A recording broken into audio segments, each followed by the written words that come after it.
Are you ready to perform at your highest potential? Welcome to the Performance Matters podcast from GP Strategies.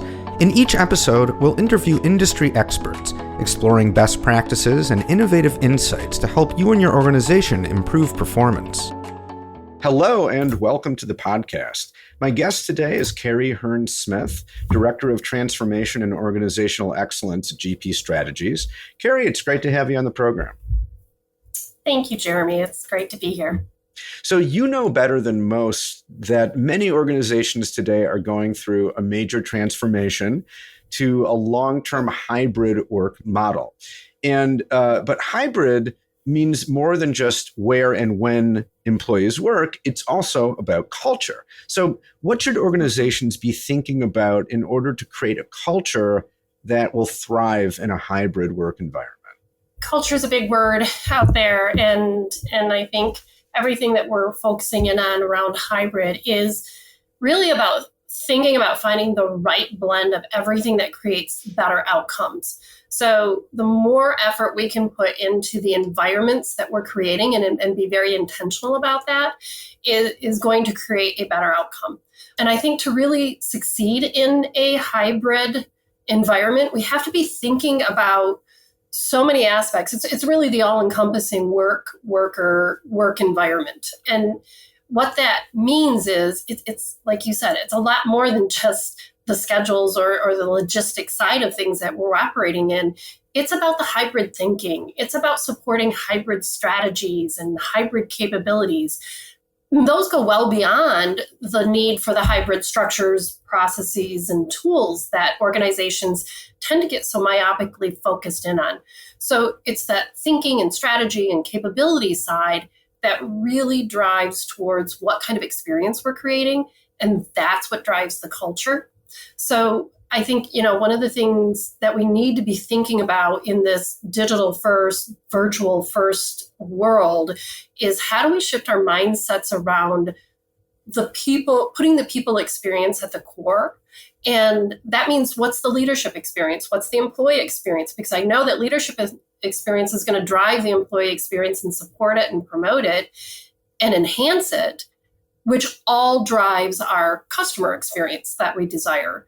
So I think when we are thinking about this, it's time to rethink everything about work. The lines between the separation of work and personal have all but been erased in the last year and a half. So that means we need to really, in order to get the cultures that we're driving for, we need to be thinking that people first experience, that well-being of people. How do we help people connect and collaborate more? And then I think it's really about the attention to intention. So what I mean by that is making sure that attention is our true source of productivity. And if we, as all of us in organizations, are constantly so distracted by everything that's happening around us in this hyper mixed world, that's what we need to be focusing in on. How do we create the people experiences that minimize that give and take of the distractions, which technology is a huge part of that. It's our enabler, but it's also our distractor. So we know we only have about 8-minute attention spans that are anymore or less, actually 8 seconds, not 8 minutes, 8-second attention spans. But then we also know as people, we also get into these binges of, I think the average now is 3+ hours a day of Netflix binging. So these cultures are all blending, and we are losing that separation of work and personal.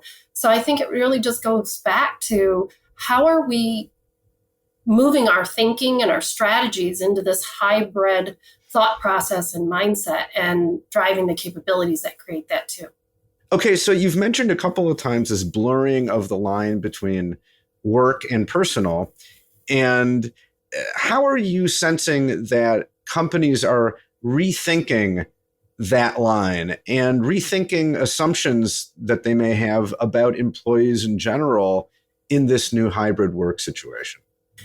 Well, I think we've all learned in the last year and a half that our assumptions on our paradigms are dramatically shifting. And the reality is we're not going back. There, what we knew the work world to be and what we knew the traditional environments to be are never going to be there again. And so this is where I think coming back to that whole person element, we really need to be thinking very carefully about our assumptions and paradigms around how we care for the emotional, mental, and physical aspects of and well-being of people in our organizations and the people we interact with and the clients and the customers and the business partners. Those are the critical aspects that we need to really make sure we're caring for in this process and being very open and transparent about it. I think it's also, and that drives to the culture of psychological safety and the transparency that we need, the ability for vulnerability and in the environment, and for us to look at that as a positive and a way that helps us continue to help people to grow and develop. So it really comes back to that people experience, the leadership, the employee, the customer experience, and how we're making sure we're caring for that well-being, for that connectivity and that collaboration that's so critical to help people be at their best. So it seems like one important part of that would be employers making sure that there is opportunity for employees to distinguish between work and their personal lives. And which can be all the more difficult if you're working from home, say, right? Then your home space becomes your workspace. So, and when you lose that, I think that can be a real problem. That can really add to burnout and related problems. So let's talk about that a little more specifically. What can employers do to help employees keep that boundary, even if when the physical space is no longer a factor in helping you maintain that divide? I think I'll challenge that thought in the sense of, do you prefer, when you ask that question of, do you prefer to have everything separated or not? Because the statistics show and the data shows that last year we lost a great deal of separation by moving work to home and basically turning it on a dime within a week to 2 weeks for many organizations. And people realized that there wasn't separation in their lives, be it their physical proximity where they were working in their bedroom, their extra bedroom, or even their kids' room or whatever it may be. But what we've learned from that too is, how much separation do I need? And I want to be able to regulate that on a personal level. And sometimes it's very different when I think about the technology I have that I'm working with at work versus the technology I'm working with in my personal life. I can be very OCD at times. So I like to be really organized and I like systems. I have systems in my home and I have the technology that helps me with those systems. And I have my tools all integrated, my Google Nest and everything else. That makes it very easy for me. I don't always find that I have that in my work technology because of restrictions and things like that. But that's causing a disjointed separation for me.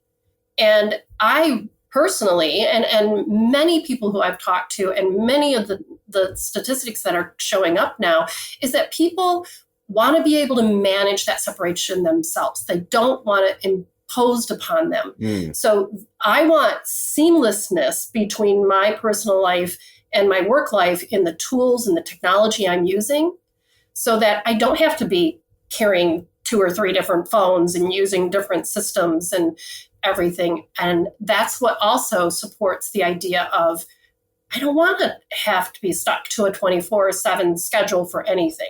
Because I need to intermingle that to really bring my whole self and to make sure I'm integrating and being as productive as I can be when I can be. So I think this is one of those paradigms we really need to question. Okay, that's really interesting. So in other words, this sort of assumption that there needs to be a very rigid separation between work and personal life, if I'm hearing you correctly, saying, well, it probably depends on the individual, but we're learning that workers don't want such a rigid separation, or at least want the freedom to create that divide or separation in a way that makes sense for them rather than having it imposed from above. Exactly.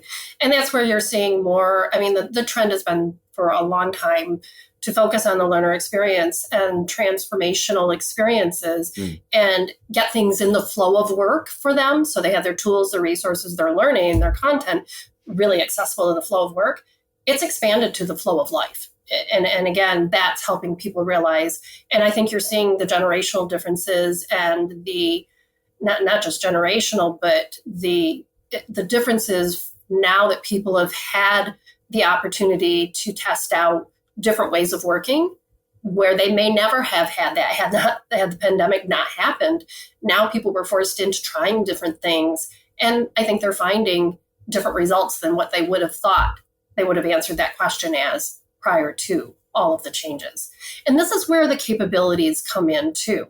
There are hybrid capabilities that we need to make sure we're supporting that enable that to work well. So it is some of those skills and those capabilities such as entrepreneurship and being able to be resilient and adaptable, and that emotional intelligence that comes into play when I'm blurring lines between work and my personal life. So those core essential skills really need to be focused in on so people are equipped to set those boundaries effectively. Mm-hmm. And would you say that it's the responsibility of employers to teach those skills, or is it also the responsibility of employees to recognize the skills they need and to take action on their own? There's a little bit of both, maybe? Oh, absolutely. I think it's absolutely a joint responsibility. Yeah. So along those lines, what can employees do to be at their best when, like now, things are uncertain and the environment that they're working in is in flux? And I think, what you just said, it is taking responsibility. It's having that self-direction and that self-regulation to know where I am noticing things that I might need. I may not always know how to solve that, but I'm recognizing it. And this is where the organizations can care so much for the employees' well-being by helping them with tools and resources to help them figure out, okay, I noticed something that I'm missing, or I'm struggling here, something's disjointed for me, I need support and help with that. It's creating that environment of psychological safety where people can come and admit that and be okay with that. And then helping to provide those resources to help people move through those things and those issues, whether they're emotional, mentally taxing or physical, whatever they may be. But that's where organizations can support and help people to get to that productivity level that everyone strives to be. We innately want to be productive. We innately want to bring value. So how do you open that up? And then I think the other aspect that's so critical, especially in today's environment, is looking for community and looking to stay connected. It's very easy in the work from home environment, even if it's a balance of on-site and work at home, for people to be pulling away and disconnecting. And that was one of the largest causes of mental and emotional issues last year. We saw that people in isolation, we don't do well as humans in isolation, especially if choice is taken away from us. And it was. And so we didn't have the ability to go out and find community and stay connected in a very easy way. So that's why people will go to dysfunctional ways to satisfy that as well. So the more companies are thinking about how do we keep people connected and build that community and build that collaborative environment, even in a virtual way, those are going to be ways that they can care for some of that. You don't have the water cooler anymore. So how do you replace that or adapt that into a virtual environment? And I've seen some great examples of that in some of our clients. Well, maybe give us a few of those examples, because in fact, my next question was going to be, what are the key things that you think businesses need to start doing right now to make sure that their hybrid strategies are going to work and put their employees in the best place? So what are some strategies that you've been seeing with your clients that are really working? I think, the ones that I've seen that have matured and grown the most through this are the ones that have embraced bringing that whole person to work. And they have created collaboration and community opportunities where we're not always talking about work. We're talking about one client, they have a fun factory, and the team on that group changes every 6 months. So, and it's a group of people that come together, and their sole purpose is to create inventive and creative ways to bring their teams together. So we've done things like, the virtual holiday parties, and where they've had games and interactive environments, all done virtually. Pet paloozas, bring your pet.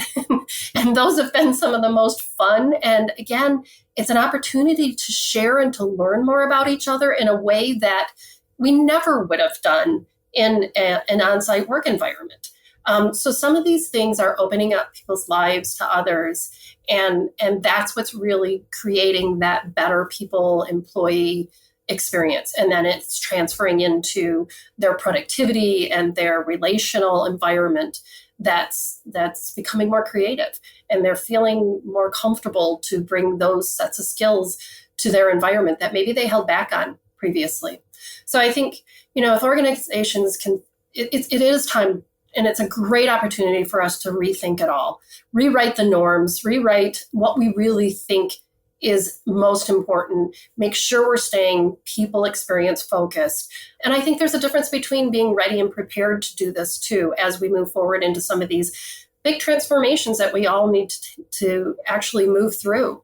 And that readiness is really making sure we have clarity of purpose. It's knowing that we have unwavering sponsorship behind this thought of well-being and being intentional and making sure we have an environment that's caring for the psychological safety, as well as being very focused on those essential skills.